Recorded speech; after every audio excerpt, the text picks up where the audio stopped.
Domo irashaimase.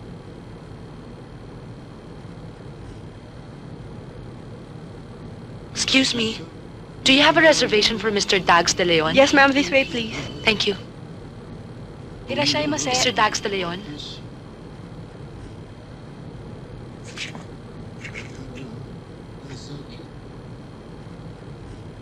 Mr. De Leon, good afternoon, sir. Ikaw? Hello, Ira. Hindi ikaw ang imimit ko dito. Ako, Ira. Ang bagong kliyente ng Bid Advertising. Isang Mr. Dagohoy De Leon ang kakausapin ko according to my boss. Si Mr. De Leon o si Dags, ang kanang kamay ko. He handles many of my enterprises.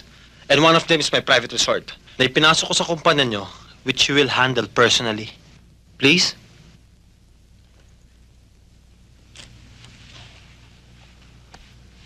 Masarap pang sushi nila dito.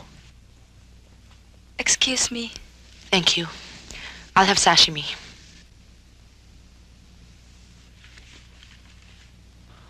Will that be all? Iced tea. Ano ba talaga ang gusto mo? Gusto kitang tulungan. May embargo ang bahay at lupa mo.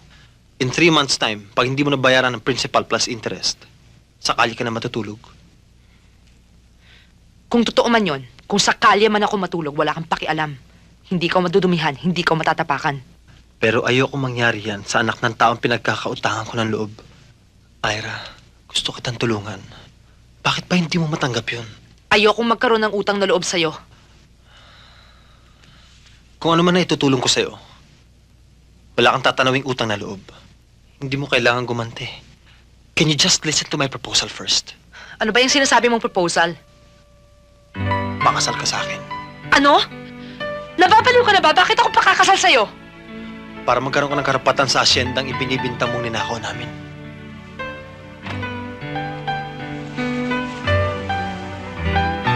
Pag-asawa na kita, automatically 50% ng kinikita ng asyenda ay mapupunta sa'yo. At pag nagkataon, mababayaran mo ng inutang mo. At matutubos mo ng bahay at lupa mo. Nakakahiya talagang bulok mong pagkatao. Yayayain mo akong pakasal pagkatapos igigisa mo ako sa sariling mantika? I'm sorry, Mr. Edwin Torres, pero hindi ako pakakasal sa isang magnanakaw na katulad mo! Buti naman natapos na yung problema ng boss Didi, ko. sino nagpapasok dito sa taon Grabe yun? ka. Alam mo ba, pagkatapos mong bagay sa sakyan ng boss ko, tinili-tilihan mo pa ako sa telepono. Natakot ako doon tapos Good morning, yung boss Didi. ko sa men's. Sobra ka na.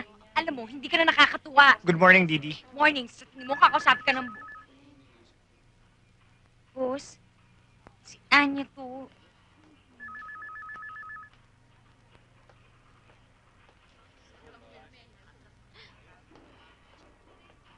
Yes, Mr. Andrew Castro.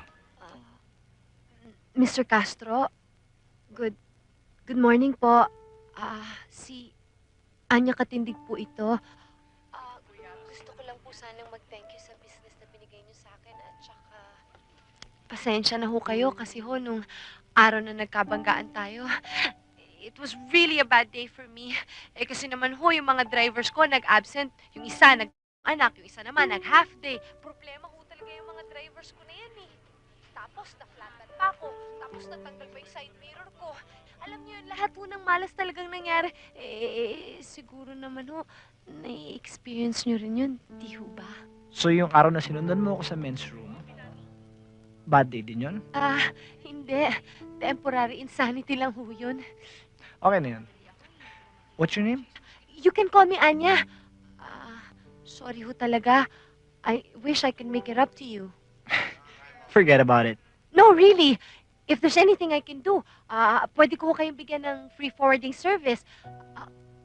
Kahit na ano, free dinner, massage, manicure, pedicure, kahit na ano. Yan lang ho talaga ako sa inyo eh. I accept. My apology?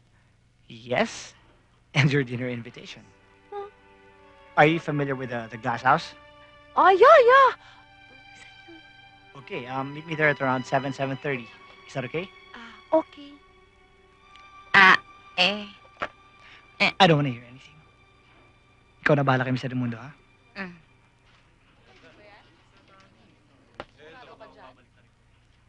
Remittance 1M. Sorry tinanghali ako ng gising. Kanina ka pa ba? No, I just got here. Bakit? Mukhang importante Hindi mo na ako nintay sa opisina. It's very personal. Kaya naisip ko mas mabuting dito na tayo sa bahay mo mag-usap.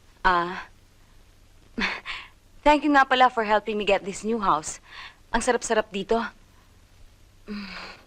Mahangin, malayo sa pollution at ingay. Hindi ko nga alam kung anong gagawin ko kung wala ka. Thank you.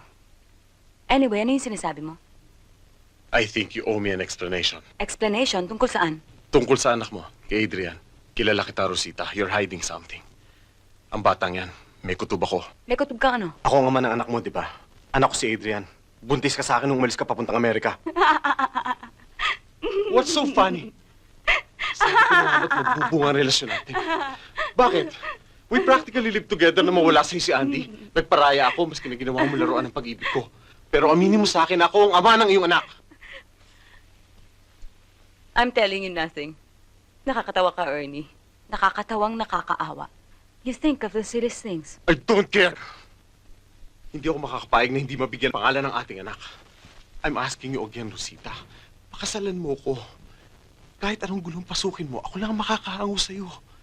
I'm the only one who loves you, who really loves you. Para sa bata. Para sa ibinuhos ko sa kumpanya. Marry me, Rosita. You owe it to me. Wala akong utang sa'yo o kanino man. Ako ang pinagkakautangan ng lahat. Hindi mo anak si Adrian.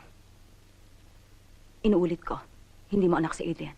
Kung gano'n sino ang man ang bata? Sinabi ko na sa'yo, someone I met in the States. Sinungaling. Si Andy. O si Attorney Rivas? O si Tom? Si Dick? Si Harry?